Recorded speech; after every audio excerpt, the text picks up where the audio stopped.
అందరికీ నమస్కారం అండి. నేను ఈరోజు ఈ వీడియోలో చాలా సెన్సిటివ్ అయిన మ్యాటర్ ఇవాళ చెప్తానని చెప్పి వాళ్ళు మీకు అనుకుంటున్నాను. ఎందుకని ఇతర దేశాలతో పోల్చుకుంటే మన దేశంలో ఇంతమంది యూత్ ఉండగా, టెక్నాలజీ ఉండగా, ఎక్స్పీరియన్స్ ఉండగా, మంచి నైపుణ్యం ఉండగా ఎందుకని మన దేశం ఇంకా డెవలపింగ్లో ఇంకా బ్యాక్ ఉంది? ఎందుకంటే మన దేశంలో మనం ఏ పని చేసినా సరే, ఒక రోడ్ వేసినా, ఒక బిల్డింగ్ కట్టినా, ఒక హాస్పిటల్ కట్టినా, ఒక స్కూల్ కట్టినా, ఒక కంపెనీ పట్టుకొచ్చినా సరే, ప్రతి విషయాన్ని కూడా రాజకీయంగా చూస్తారు, చేస్తున్నారు. కాబట్టే మన దేశంలో డెవలప్మెంట్ అనేది అంత స్లోగా ఉంటుంది. దానికి చాలా ఎగ్జాంపుల్స్ ఉన్నాయి. మన దేశంలో ప్రాంతీయ పార్టీలు ఉన్నాయి, సెంట్రల్ పార్టీస్ ఉన్నాయి. ఇప్పుడు సెంట్రల్ పార్టీలు పాలిస్తున్న రాష్ట్రాలు మీరు ఒకసారి చూడండి, అలాగే ప్రాంతీయ పార్టీలు పాలిస్తున్న రాష్ట్రాలు మీరు ఒకసారి చూడండి. అఫ్కోర్స్ సెంట్రల్ పార్టీలు పాలిస్తున్న రాష్ట్రాలే రాష్ట్ర పార్టీలు పాలిస్తున్న రాష్ట్రాలు చాలా డెవలపింగ్గా ఉన్నాయి.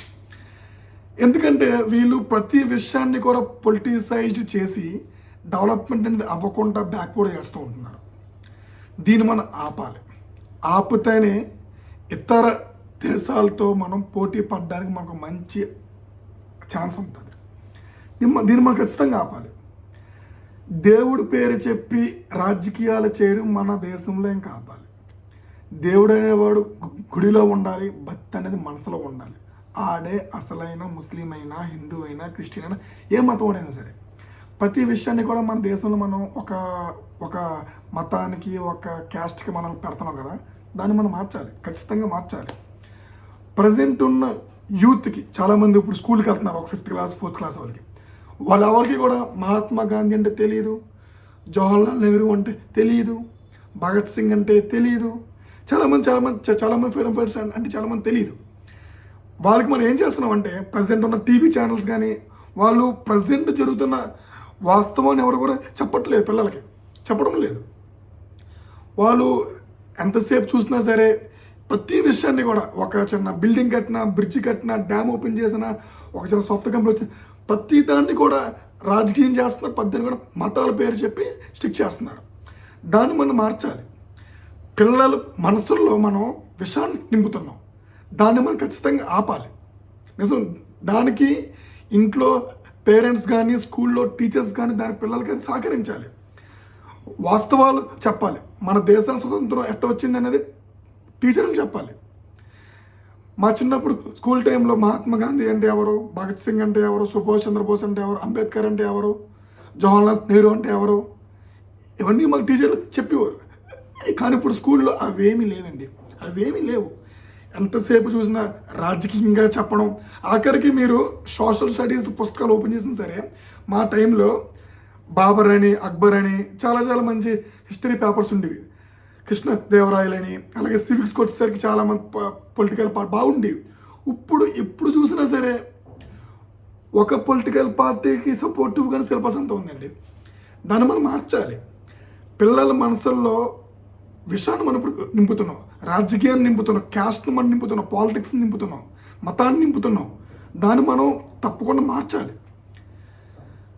పక్క దేశాల్లో మనం ఇది చూసుకుంటుంటే వాళ్ళు ఏ పని చేసినా సరే క్యాస్ట్ కోసం, మతం కోసం వాళ్ళు చూడరు. వాళ్ళ దేశం డెవలప్మెంట్ అవుతుందా లేదా అనే విషయంలో వాళ్ళు ఇది చూస్తారు.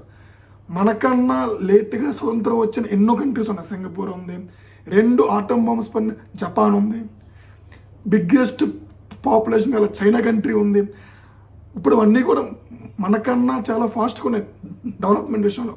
దానికి రీజన్ ఏమంటే, ప్రతి ఒక్క యువత కానీ, ప్రతి ఒక్క పొలిటీషియన్ కానీ, ప్రతి ఒక్క ప్రజలు కానీ మా దేశం డెవలప్ అవ్వాలని చెప్పి వాళ్ళు కష్టపడుతున్నారు. కానీ మన దేశంలో వచ్చేసరికి మా మతం ఎలాగుంది, మా క్యాస్ట్ ఎలాగుంది అంతెందుకండి. ఒక వీధిలో ఒక రోడ్డు వేయాలన్నా సరే, ఇప్పుడు ఆ వీధిలో ఉండే వాళ్ళందరూ మా క్యాస్ట్ వాళ్ళైనా, మా కులపోలే అని చెప్పి మనది చూస్తున్నాం. దాన్ని ఆపాలండి, నిజంగా దాన్ని ఆపాలి. ఒక ఊరిలో చూస్తుంటే ఒక ఏరియాలో రోడ్లు బాగుంటాయి, మరో ఏరియాలో రోడ్లు బాగు. దానికి రీజన్ ఏంటి? వాళ్ళది మా వాళ్ళేనా?